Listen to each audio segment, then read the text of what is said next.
আমি আশিক, ছদ্মনাম। আমি নিজে এক হুজুরের কাছ থেকে এই ঘটনাটি শুনেছি। তিনি আমাকে শুধু এটুকু বলেছিলেন, যদি লেখো এমনভাবে লেখো যেন মানুষ পড়ে তা বিশ্বাস করতে বাধ্য হয়, কারণ যা ঘটেছে তা বিশ্বাস না করলেও ঘটেছে।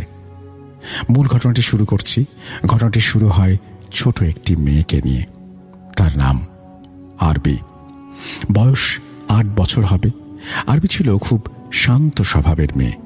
নামাজ শিখছিল, কোরআন পড়ত, কিন্তু এক বৃহস্পতিবার রাতের পর তার ভেতরে এমন কিছু ঢুকে পড়ে যা ধীরে ধীরে তাকে বদলে দেয়।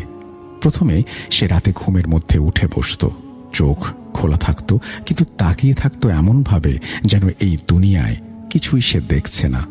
এক রাতে হঠাৎ সে বলে ওঠে একটা ভারী অপরিচিত গলায়, এই শরীরটা ছোট। তার মা ভয়ে চিৎকার করে ওঠে, কারণ ওই গলা একটা 8 বছরের মেয়ের হতে পারে না। এরপর থেকে আজানের সময় আরবি কানে হাত দিত। তখন গ্রাম থেকে সিদ্ধান্ত হয় আরবিকে এলাকার হুজুরের মাদ্রাসায় নিতে হবে। হুজুর আমাকে বলেছিলেন, যেদিন প্রথম আরবিকে তার সামনে আনা হয় সেদিন ঘরের বাতাস অদ্ভুতভাবে ভারী হয়ে যায়। মনে হচ্ছিল ঘরের ভেতর কেউ আছে যাকে দেখা যাচ্ছে না।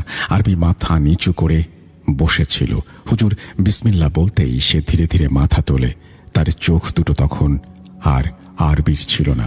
সে খুব শান্ত গলায় বলে, তুমি আমাকে ডাকোনি। হুজুর থমকে যান, কারণ তিনি তখনও কিছু বলেননি। এভাবেই শুরু হয় হুজুরের সাথে তার অজ্ঞাত এক সত্তার প্রথম মুখোমুখি হওয়া। হুজুর সেদিন কোনো প্রশ্ন করেননি। তিনি বুঝে গিয়েছিলেন এই সত্তার নাম বলবে না, পরিচয় দেবে না।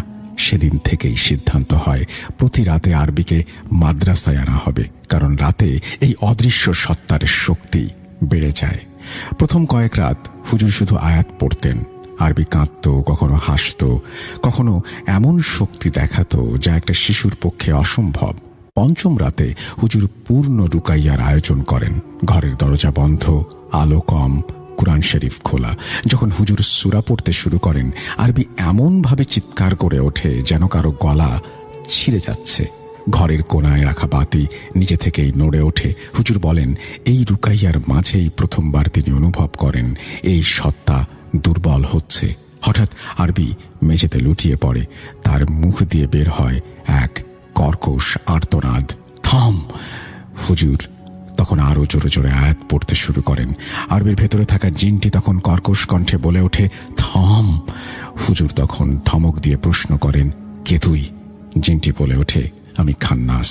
এই প্রথমবার হুজুর নামটা শোনেন। রুকাইয়া শেষ হলে আরবি নিস্তেজ হয়ে পড়ে। হুজুর বলেন, সেদিন তিনি বুঝেছিলেন এই সত্তাকে প্রথমবারের মতো তিনি পিছু হটতে বাধ্য করেছেন। আরবি ধীরে ধীরে সুস্থ হয়ে ওঠে, কিন্তু সেই রাত থেকেই হুজুর বদলাতে শুরু করেন।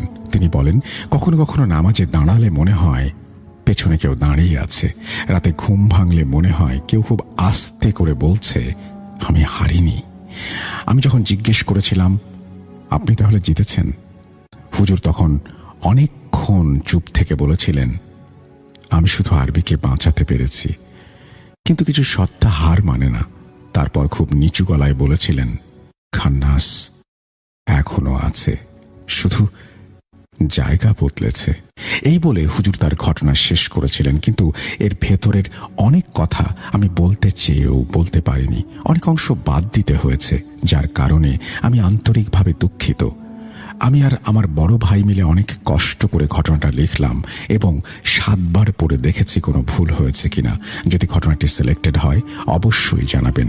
হুজুরের আরও একটি ঘটনা আমি আমার ভাইয়ের কাছ থেকে শুনেছি এবং যদি আপনি চান আমি অবশ্যই পরবর্তীতে পাঠাবো। ভূত.com দীর্ঘজীবী হোক। এই বলেই তিনি তার ঘটনা শেষ করেছেন।